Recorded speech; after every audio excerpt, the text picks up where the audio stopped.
Hello everyone! This is part 2 of our interracial couples tag. If you have not seen part 1, the link is in the description, so make sure you go check that out first. The video that we filmed originally was way too long, so we decided to split it into 2 parts. So you've got about another 12 minutes of fun with us to look forward to. The good questions this time. The deep stuff. The deep stuff. Whoa, that sounded... Okay.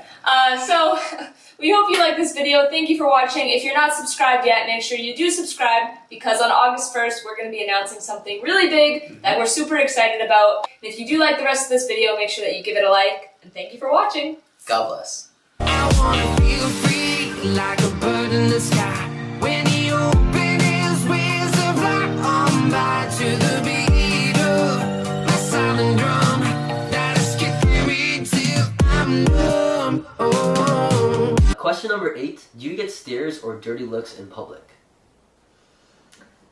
I'm not gonna say that we get dirty looks. No. I think a few times I've seen people's eyes linger for like an extra second, but that's it. Yeah, I don't think we've ever encountered a situation yet where people have looked at us like, oh, like you guys shouldn't be together because of because you're of a different race. I don't think that's happened to us yet. I think, no. And we're lucky. Like we're pretty lucky. For that. Question number 9: do you want to get married and have children? And do you worry that your kids will be bullied? Well, that's a big question. So I mean, we've been together for 9 months now, going on 10 months, and it is in most cases early to talk about this kind of thing, but I do think we sort of understand who we are and where we are in our relationship, and what we want in life and what we sort of get out of each other, and I think that we may have those plans to get married and definitely have kids one day. Something we're definitely potentially looking forward to. So, if we did have kids, or when, is bullying a concern of yours? I don't think so. Like, I don't think of the kids getting bullied. I don't think of them getting bullied for their race. Or their skin color. Like, I don't see that being an issue.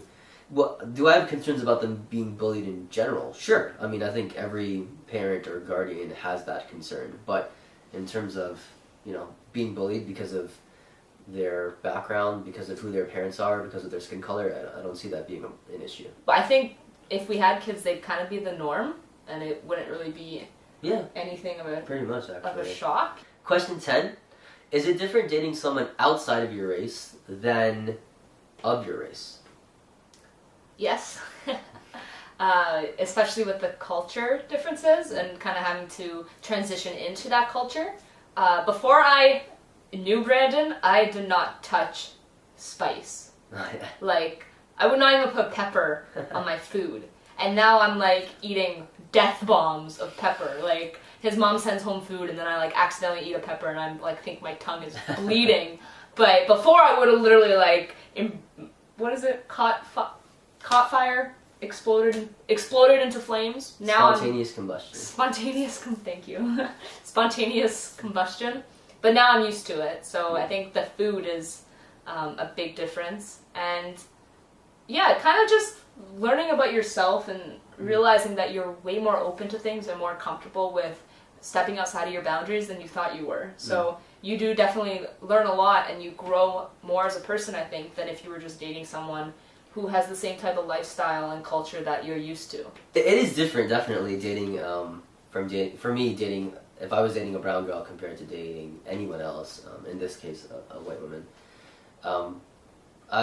But like Brooke was saying, it is just about that comfortability and learning more about yourself and stretching your boundaries. But I think, in my case, that doesn't apply as much, because it's mostly whiteness, but when when she does introduce me to sort of her Dutch roots or her Armenian roots, and I get to explore those things, like, I'm really interested and invested in looking towards Yeah, it's those. actually really fun. Yeah, I love trying the new foods and seeing the different culture and how they live, and hearing the language from time to time when your grandparents speak it or your dad speaks it with them, and just being around that and just really seeing and learning what that's like. Like I'm obsessed with culture. I love culture, and just being able to experience that is great for me. Question 11: do you interact with other interracial couples? I think we do. I don't really know. Like, I mean, we've seen a lot, and we know quite a few of them. Question 12: what's your favorite dish from your country? And what's your favorite dish from your partner's country? Okay, so from my country, I'm gonna say it's on my dad's side. So it's like a Turkish Armenian dish. We call it berek. It's like a pastry made of dough and egg wash, and then you put parsley and cheese inside. I had like that flatbread pizza thing. That's another good one. Oh, okay. So there's this thing called lahmacun, which is like an Armenian pizza. Yeah. You like that throat Yeah. sound, I mean? And it's basically like seasoning and grinded up meat on a pita, and you roll it up. And he tried that, and that's also one of my favorites. Yeah. From his culture, pretty much anything that his mom has made. Well, what have you tried though? Okay, what is that I thing that is like a ball of dough? What's that? Bara. Yeah. What is that? Like? It's kind of just this circular. It's made with like flour and grinded up chickpeas, and I think just a whole bunch of seasoning. All right, your turn.